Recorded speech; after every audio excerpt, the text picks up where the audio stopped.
Sige, sagutin mo nga ako. Pinapalambot mo ba ang puso ko para lang mapalapit sa banda? Sinasabi mo bang ginagamit kita? Sariwa pa sa utak ko ang sagutan namin ni Wade sa CR. We've been through this. I can't ask him again. Nakita kong gumalaw si Wade sa kinatatayuan niya. Bahagya siyang lumapit sa kalsada para tignan ang sasakyan namin. I can't do this, Rosen. Sabi ko. Just ask him, Rina. Alam ko na ang sagot. Hindi niya yun magagawa sa akin. Natanong ko na siya noon. Ask him again din. Nakangisi niyang sinabi sa akin. So cruel. Umiling ako at tinignan siyang mabuti. Hindi niya yun magagawa. Prove it to me. Ask him. Rosen. Saway ni Kuya Dasher sa kapatid kong Stoneheart. Yeah. Rina, do you need time? Pwede naman nating ipagpabukas. Napalunok ako sa alok ni Kuya Dasher. Gusto kong magtanong kay Wade pero ayokong marinig niya ang tanong ko. Gaya ng dati, nagalit siya nang tinanong ko iyon. At pag itatanong ko na naman ngayon, magagalit na naman siya. Panigurado. I believe in him. But I don't think it's enough to believe. Hinawakan ko ang pintuan at sinubukang buksan. Pumikit na lang ako. Brace yourself, Rina. Sana mahanap ko ang mga tamang salita. Hinawakan ni Rosie ang balikat ko. Inabot niya sa akin ang payong. At, remember, Rina, pag umamin siya, huwag mong kawawaan ng sarili mo. Stoneheart, tama na yung napaikot ka. Hindi mo naman kailangang ipakita ang pagkatalo mo. Pride na lang ang natitira, Rina. Don't beg, never chase. Elizalde ka, hindi natin gawain yan. Tinanggal ko ang kamay niya sa balikat ko. I know what to do, Rosen. Narinig ko ang isi niya. Good. Tumapak ako sa kalsada sa tapat ng bakuran ni Wade. Nakita kong umaliwalas ang mukha niya sa paglabas ko sa sasakyan. Hindi naman umaliwalas ang sa akin. Kung ano man, siguro ay naging mas ninenerbiyos ito. Dinig na dinig ko ang puso kong mabilis at malakas ang pagpintig. Naisip ko yung unang pagkikita namin ni Wade. Agad akong na-attract sa kanya noon. Kahit sino man siguro, he's drop dead gorgeous even with clothes on. Pero sinungitan niya ako sa unang pagtatagpo namin. Kaya na-turn off ako sa kanya. Gusto kong patunayan sa sarili ko na hindi lang siya puro kagwapuhan. Na kahit masungit siya sa akin, may tinatago siyang kabaitan. Because I saw how he treated others. At nang nalaman kong may relasyon sila ni Zoe, agad kong napagtanto na may unrequited love siya para dito. Sa huli, nalaman kong kabaliktaran pala. Si Zoe ang may gusto sa kanya. He's a playboy na nagpapadala lang sa agos ng buhay at sa agos ng kanyang mga pangarap. He's intelligent and talented. Hindi niya ako kailangan para sumikat. Sino man ang nagsabi sa kanyang hindi niya kayang tumayo mag-isa, nagkakamali siya. I know one day, he'll be big. Tumayo ako sa harapan niya. Nang una, hindi ako makapaniwalang napansin ako ng lalaking hinahangaan ko. Ang gwapo, matalino, at talented na si Wade Ribas. Napansin ako. Si Rina Elizalde na wala naman talagang ginawa, kundi ang ipinanganak na mayaman at magkaroon ng apelyidong tanyag. There's really nothing about me. I'm not special. Hindi ako matalino o maganda. I'm just average and typical. Ang tanging kinakaangat ko lang ay ang apelyidong hindi naman ako ang naghirap. Medyo lumalakas na ang pag-ambon. May bagyo kaya? Ganon pa man, tinignan ko na lang siya sa harap ko. Hindi ko siya nilapitan. Hindi ko siya pinayungan. Hinayaan ko siyang mabasa sa papalakas na pag-ambon. Wait. Hindi ko sinasadya ang panlalamig ng boses ko. I want to hear it, Wade. You are too mysterious. Ilang beses ko na ba ito nasabi sa sarili ko? Na mahirap kang ispilingin. Hindi ko maintindihan ang pagkatao mo. Normal kasi hindi tayo sabay lumaki. Hindi ka pamilyar sa akin dahil taga Alegria ka at taga Manila ako. So I needed to hear it straight. Yung walang paligoy-ligoy. Yung walang bahid ng pagka-misteryoso. Reyna. Nabasag ang boses niya. Naalala ko yung pagbitaw niya sa kamay ko nang nagsorry na si Zoe sa kanya. It broke my heart. Kung hindi totoo ang mga sinasabi na Rosin, bakit ganun na lang ang ginawa ni Wade? Pwedeng magtanong? Pinilit ko ang sarili kong magsalita ng kalmado. Dahil hindi ko na talaga mapigilan ang pagsakit ng puso ko. Nakita kong lumunok siya. Humakbang siya papunta sa akin, pero mabilis akong umatras. I want pure conversation. I can't melt just because he touched me. I want to hear it straight. I want to prove my judgmental brothers wrong. Ngayon ko malalaman kung napansin niya ba talaga ako o nagkunwari lang siyang mahal niya ako. Hindi ko pa nga lang na itatanong ay barado na ang lalamunan ko dahil sa mga luhang gustong lumabas. Mas lalo pang lumakas ang ulan. Basa na siya at bakat na ang katawan niya sa damit na sinusuot. Alam kong naitanong ko na sa iyo ito, pero pumikit ako. Here's another realization. Naitanong ko na sa kanya ito, pero tinanggi niya. Kung totoo man ang sinasabi na Rosin, ibig sabihin nagsinungaling si Wade sa akin. Na hanggang ngayon, mula simula hanggang ngayon, nagsisinungaling lang siya. Ginamit mo lang ba ako? Mas malamig ko pang naibulalas ito. Naramdaman ko ang panginginig ng labi ko pagkatapos kong itanong iyon. Tahimik siya at seryoso ang mukha niya. Galit pa siya? Galit dahil tinanong ko ulit siya nito kahit nasagot niya na? Hindi. Simple niyang sinabi.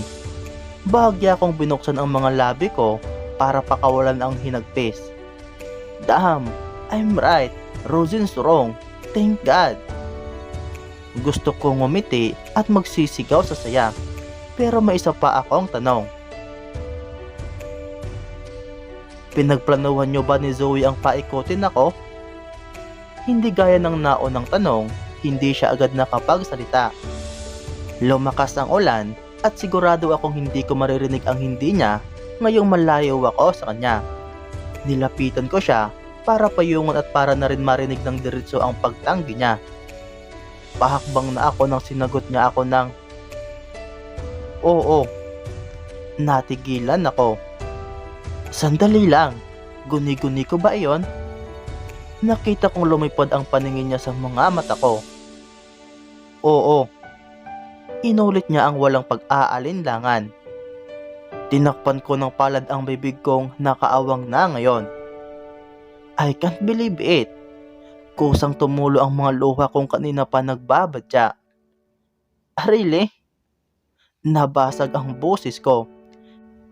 Nakita kong nanginig ang mga kamay niya nang unti-unti itong tinaas para abutin ako. Humakbang siya palapit sa akin pero umatras ako. Reyna, ganun yung simula. Hindi ko kaya ang Manila pero gusto kong pumasok sa ZOS kaya nagpatulong ako kay Zoe. Sinabi niya sa akin magpa-impress ako sa iyo kaya ginawa ko.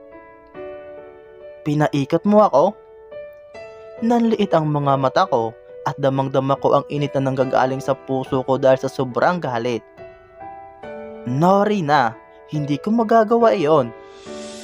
You lied to me. Tinanong kita noon kung ginamit mo ako, pero tumanggi ka. Kasi hindi kita ginamit. Bago niya pa natapos ang pagsasalita niya, ay mabilis akong lumapit sa kanya para sampalin siya. Ito ang unang pagkakataong may nasampal akong ibang tao. Nagdulot ako ng sakit sa kanya, pero nasaktan din ako. Matagal siyang humarap sa akin. Hindi niya agad nabawi ang pisngi niya ngayon, ay nakaharap na sa kabila dahil sasampal ko. Manggagamit! Kayong dalawa ni Zoe! Manggagamit! Sige, since umamin ka rin naman, nung unang pagkanta mo sa stage, hindi ba tinitigan mo ako? Nandun si Zoe sa likod ko, di ba? Kaya ba siya nandun dahil? Oo, bumaling siya sa akin. Nandoon siya para ipakilala sa akin si Rina Carmilla Elizalde. Ang babaeng papaikutin mo. Dagdag ko. Isa pa, umatras ka kasi nalaman ni Rosin ang plano mo, hindi ba? Hindi siya sumagot. Nag-iwas na lang siya ng tingin. Dahil sa ginawa niya, mas lalaw akong nagalit. Hinampas ko ang dibdib niyang hindi natinag. Tinulak ko siya, pero winawakan niya ang magkabilang braso ko. Halos mabitawan ko na ang payong na hinahawakan ko. Rina, hindi mo ba nakita? Iniwasan kita kasi nalaman niya ang plano ko, pero bumalik pa rin ako sa'yo. Hindi ka bumalik sa akin. Kumagat ka kasi buong akala mo may gusto rin ako sa'yo. Kasi inamin ko sa'yo na may gusto ako sa'yo. Kumunot ang noo niya sa sinabi ko. What do you mean? Narinig ko ang galit sa boses niya. Mas lalong lumakas ang ulan. Dahil bagya akong nabasa, wala akong pakialam kung umiyak man ako ng sobra-sobra ngayon. I don't freaking care. Alam kong magagalit si Rosin sa panlalambot ko. Pero maiintindihan niya rin ang pag-iyak ko sa oras na magmahal na siya. I didn't love you with the ribas. Umiling ako at pinilit na ngumisi. Nanlaki ang mga mata niya sa sinabi ko. Humakbang siya papalapit sa akin. Patuloy akong umatras at umiling. Pinigilan ko ang sarili ko sa paghikbi. No, Rina, you love me. Nakita ko ang paghihirap sa mga mata niya. Patuloy akong umiling. Mahal kita, Rina. Lies. Ngumisi ako. It's okay, Wade. I didn't love you anyway. Pareho tayong naglukuhan. It's okay. Natigilan siya. I'm not dumb. Oo, naiinis ako kasi pinaikot mo ako. Pero hindi ako manghihinayang sa ating dalawa kasi simula pa lang, wala na. Walang laman. Walang laman ang salita mo. Wala ring laman ang mga salita ko. Quits lang tayo. Kaya wag ka nang umarte dyan. Rina, parang awa mo na. Makinig ka. I love you. Oo, maaari nagsimula ako sa mali. Pero ngayon totoo na ito. At gusto kong itama lahat ng pagkakamali ko. You dated me for fame. No, Rina. Ashhole, huwag ka nang mag-explain kasi hindi ko naman kailangan. Dahil hindi naman kita mahal. Rina, dinandaan ko naman. Nagpigil ako sa'yo. Ipinakilala kita sa mga magulang ko. Parte yan ng plano mo. At tapos na ang plano ko. Kaya tapos na ang lukuhan. Game over with the ribas. Nasa iyo na ang film na hinahanap mo. Magpakasasa ka. At ikaw, ginawa lang kitang experience. Milestone. Practice ka lang sa halik. Akala ko naloko na kita. Pero pareho pala tayong naglokohan. Nakita kong humikbi siya. Unti-unti siyang lumapit sa akin. Rina, don't leave me hanging. Pinaibig mo ako.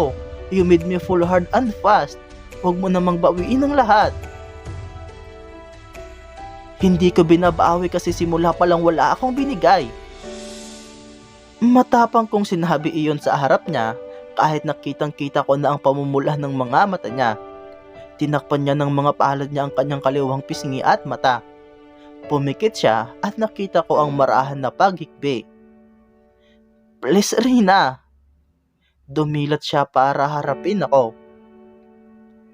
Manliligaw ulit ako sa iyo dahil mali ang naging simula ko. Gagawin ko ang lahat, huwag ka lang mawala. Please, alam kong hindi mo pa ako mapapatawad agad-agad. I'll give you time.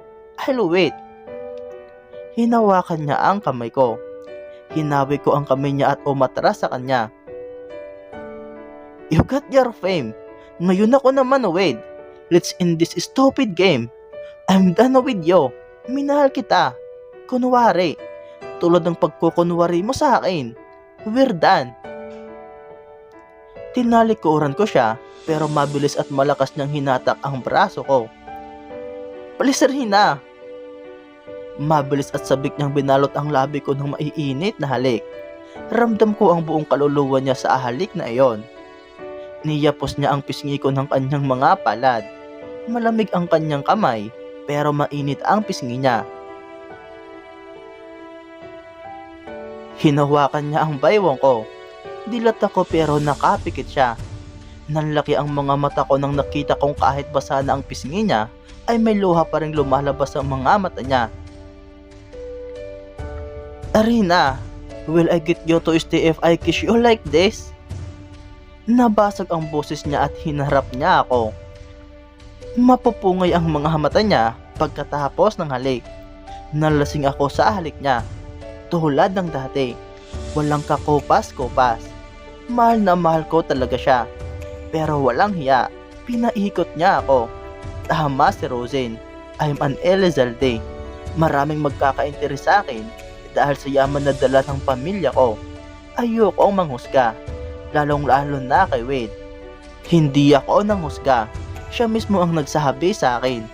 Umamin siya sa kasalanan ng ginawa niya, at hindi ko iyon nagustuhan. I wanna hurt him so bad, because I feel like I'm going to bleed to death because of the pain he gave me. Arina, huwag mo akong iwan. Gagawin ko ang lahat. Nagmamakaawa ko sa'yo. Hinaplos niya ang pisngi ko at naramdaman ko ang pag-amba niya ulit ng isang halik. Pero bago niya iyon nagawa, ay sinampal ko na ulit siya. Mas malakas ang sampal ko ngayon dahil malapit kaming dalawa. Naramdaman ko ang kirot sa kamay ko na unti-unting lumaganap sa buong palad. Nagmamakaawa rin ako sa'yo. Pakawalan mo na ako. I've never seen him so devastated. Kinagat ko ang labi ko. Gusto kong lumuhod sa harapan niya at bawiin ang huling sinabi ko, pero hindi ko kinaya ang naging reaksyon niya. Natulala siya at nanigas sa kinatatayuan niya. Hindi ko na napigilan ng paghikbi ko. Tinalikuran ko siya at tumakbo pabalik sa sasakyan namin.